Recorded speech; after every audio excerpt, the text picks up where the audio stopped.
Hey everyone, here with a quick build reveal and also a mini review of this really awesome Wingnut Wings 1/32 scale Junkers D.1, my first Wingnut Wings kit. Quickly, the real airplane was a late war and early post-war German plane. It was the first all-metal monoplane to see active military service. So unlike most First World War planes, which were fabric wooden construction, often biplanes with a lot of rigging, this guy has minimal rigging and it's made of metal. It's a lot closer to a Second World War aircraft.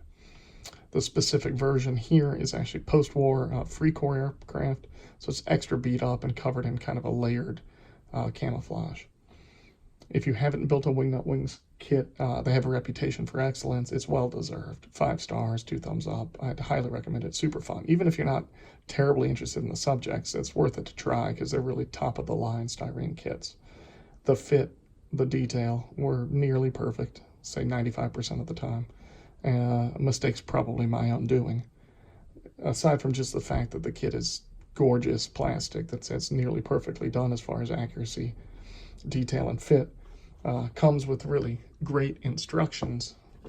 Sounds like a funny thing to be excited about, but as you can see, great details. They're all full color with tons of explanations of the versions and what to do, but come with a lot of things other kits don't. For example, they have zoomed in detailed. If you want to go super detailed and start adding the control rods for the cockpit, they have that.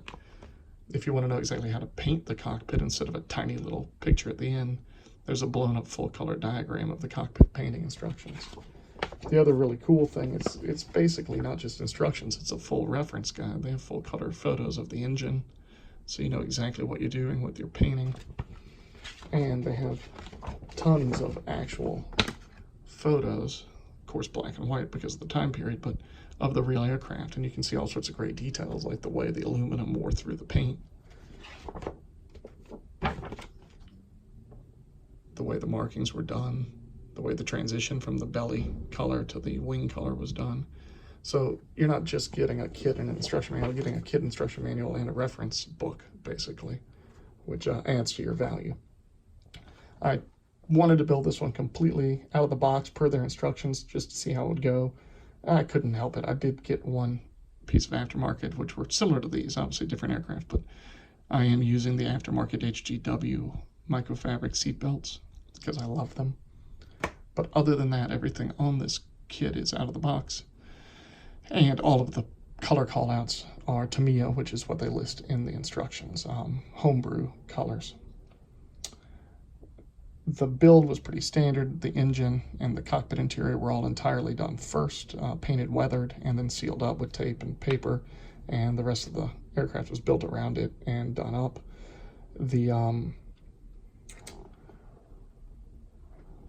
I can't tell my favorite part, honestly. The engine is great as a kit in itself. It's a lot of fun. The propeller it's fun in a torturous way to try to make something look like it's wood that's made out of plastic. As far as techniques here, the new one I used was this liquid frisket technique that I learned from Skillmonger's critique group, which is basically a way to add some variation to your paint without doing black basing.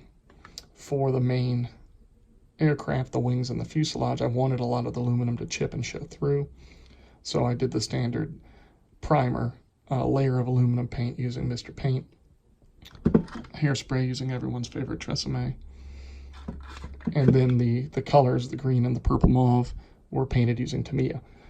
But that, of course, just gave kind of a monotone appearance of the purple and green. So to add some variation, we started with a really thin layer, say of the green, and then dabbed on some liquid frisket using a sponge. This is a latex that dries in a minute or two. Once it's dry, went back and added another layer of green, but modulated the color slightly.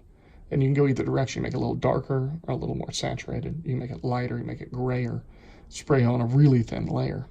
Wait 2 minutes for it to dry. You rub, and the liquid frisket comes off, and it leaves some splotches of varied color.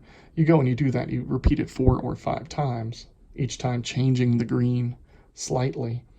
You end up getting this beautiful surface, kind of patina and variation of different patchiness, as if the paint's worn in the sun and stained. it was a really nice start to the weathering and to make the thing look more like a model than a toy. Aside from that, some other new toys I used on this build. I did use the Easy line that was recommended by Wingnut Wings, so there's really minimal line use on this. There's like 2 inches of it total down in the landing gear. As well, I used these really cool kind of spring-loaded scissor action scissor and forceps from Ushi. I'll link him in the comments, but these are great for your detail work. The other new thing I used, mostly on the bottom of the plane, which I'll flip over and show you in a minute, were these AK brand weathering pencils, which were new to me. Box is too big to get by the camera, but they're pretty neat. I like them in the wet application. They're basically, in the end, watercolor acrylics that are nice and thick in a pencil form, almost like a paste. And if you dab them in water, dab them on the model, then you can use just a water moistened brush to fade them, to move them around. So all of the bottom of the plane, all of the dirt, streaks, and splashes, none of that's oils or pigments, actually. I used entirely those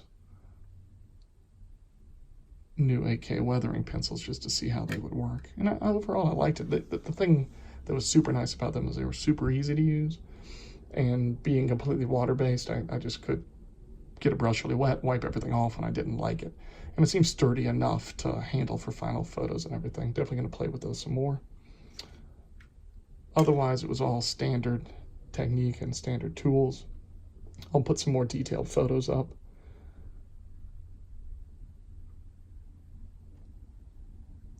Anyway, thanks for watching.